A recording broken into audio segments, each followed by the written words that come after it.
What happens when a nominee for the most powerful law enforcement job in America can't give a straight answer to the simplest questions? In a tense Senate hearing, Senator Mazie Hirono pressed Pam Bondi on everything from her loyalty to Donald Trump to the very foundation of American democracy, and Bondi's answers, or lack of them, stunned the room. This wasn't just politics. It was a clash over truth, power, and whether the Department of Justice could ever be trusted again. From the very beginning, Hirono made it clear she wasn't going to waste time with small talk or platitudes. Forward to that confirmation. And who is on? Senator Hirono? You're recognized. Thank you, Madam Chair. For me and probably many other Democratic members of this committee, there were concerns going into Ms. Bondi's hearing that she would not have the independence necessary to be the Attorney General. Indeed, if confirmed, she will be the Attorney General to a president who expects 100% loyalty from his nominees. The question is whether she will have the strength to stand up to a president who views the office of the Attorney General this way, quote, "I have the absolute right to do what I want with the Justice Department." Unfortunately, Ms. Bondi's answers to questions did not convince me that she will be independent. For example, I asked her if she agreed with the president's characterization of January 6 felons as hostages and patriots. She refused to answer. Meanwhile, the president, we know, has pardoned all of these violent felons. I asked her in writing how she would resolve a conflict between a request from President Trump and her duty to the Constitution. She provided no response and left the answer blank. This refusal to even try to answer the question told me a lot. We have already seen in the 9 days since he took office that President Trump has little regard for the law. He issued a blatantly unconstitutional order on birthright citizenship. He has ignored statutory protections by purporting to fire inspectors general and agency board members.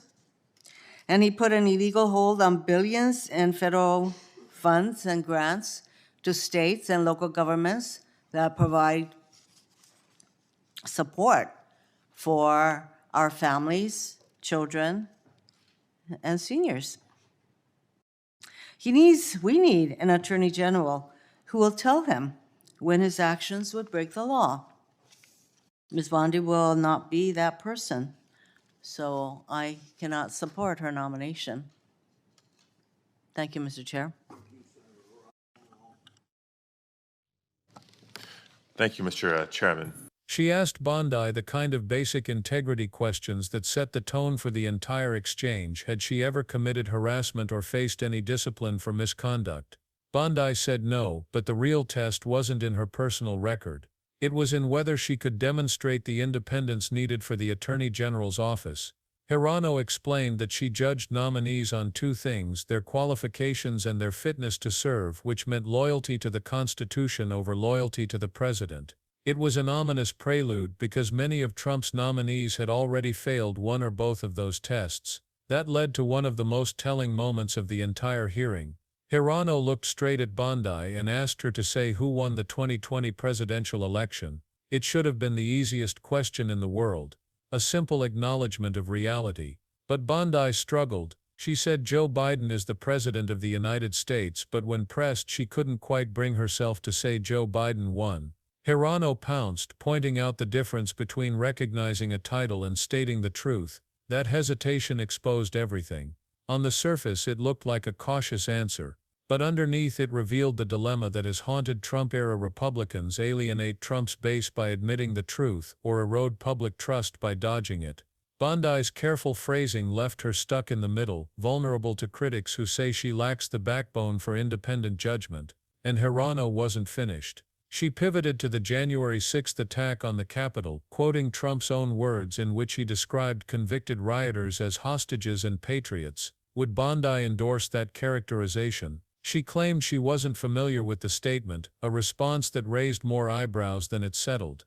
Here was a nominee for the top law enforcement job in the country, dodging a question about one of the most infamous days in modern American history. It wasn't just avoidance. It was a refusal to draw a moral line. In that moment, Hirono highlighted a fundamental question: could Bondi ever stand up to Trump's rhetoric, or would she always find a way to sidestep? The senator then pressed deeper into another flashpoint issue: immigration and the southern border. Trump had made headlines for inflammatory language, and Hirono asked Bondi if she agreed with one of his remarks about immigration poisoning the blood of the nation. Bondi again said she wasn't familiar with the statement, but instead launched into a description of her own trip to the border, recounting visits to a crisis center and meetings with agents. She spoke about horrific scenes, clearly trying to deflect the question into safer territory. But Hirono cut her off. She wasn't interested in campaign-style anecdotes. She wanted to know if Bondi would reject dehumanizing rhetoric or excuse it. The contrast was striking: Hirono grounding her challenge in lived experience and facts, while Bondi reached for broad talking points that danced around the heart of the matter. Then came the question that looms over every attorney general nominee in the Trump era: independence. Hirono reminded the room that Trump himself had said the Department of Justice was his law firm, and that he had the absolute right to do what he wanted with it. Would Bondi, if confirmed, protect the DOJ's independence and resist presidential pressure to investigate Trump's enemies? Bondi tried to reassure by saying the DOJ makes its own prosecutorial decisions, but her answer was carefully hedged. She avoided directly committing to resisting presidential influence, sticking to vague statements about process. For a role that demands absolute clarity, that evasiveness spoke volumes. It suggested that when push came to shove, political loyalty might outweigh constitutional duty. But perhaps the most explosive moment came when Hirono brought up Bondi's own words from a Fox News appearance. Bondi had said, "When Republicans are prosecuted, the investigators will be investigated." Hirono seized on that line, asking if that meant Jack Smith, the special counsel investigating Trump, would be targeted under her leadership. She asked about Liz Cheney, about Merrick Garland. Bondi refused to commit, insisting no one had been prejudged. Yet the damage was already done. The fact that Hirono even had to ask underscored the danger of a politicized Justice Department, one where prosecutions could be answered with counter-prosecutions. And Bondi's reluctance to denounce that idea left her looking less like an independent nominee and more like a potential enforcer in Trump's personal vendetta. As the questioning wore on, the pattern became unmistakable. On the 2020 election, Bondi hedged. On January 6 she deflected. On immigration she dodged. On DOJ independence she softened. And on threats against investigators she refused to draw a line. Each answer, lawyered within an inch of its life, seemed designed to avoid offending Trump or his allies. But in doing so, Bondi exposed the very weakness Hirono was testing: for the inability to stand firm in the face of political pressure. For viewers, this wasn't just another Senate hearing, it was a glimpse into the stakes of an era where truth itself is a partisan battlefield. Hirono forced Bondi into uncomfortable territory, making her choose between alienating Trump's base or affirming constitutional principles. And in nearly every case, Bondi tried to have it both ways, offering vague reassurances without real conviction. That evasiveness might keep her safe politically in the short term, but it raises a chilling question for the long run. What happens to justice when the Attorney General is unwilling to confront the president's overreach directly? Hirono's approach was relentless because the stakes demanded it. She wasn't just asking questions for the record, she was exposing a fault line at the heart of American democracy. If the Department of Justice bends to the will of a single man, then the idea of impartial justice collapses. By pressing Bondi on statements, allegiances, and moral clarity, Hirono wasn't only vetting a nominee, she was sounding an alarm about the fragility of constitutional independence in an era defined by loyalty tests. Bondi's performance may have reassured Trump loyalists who prize allegiance above all else, but to anyone who values independence, it raised doubts that cannot easily be dismissed.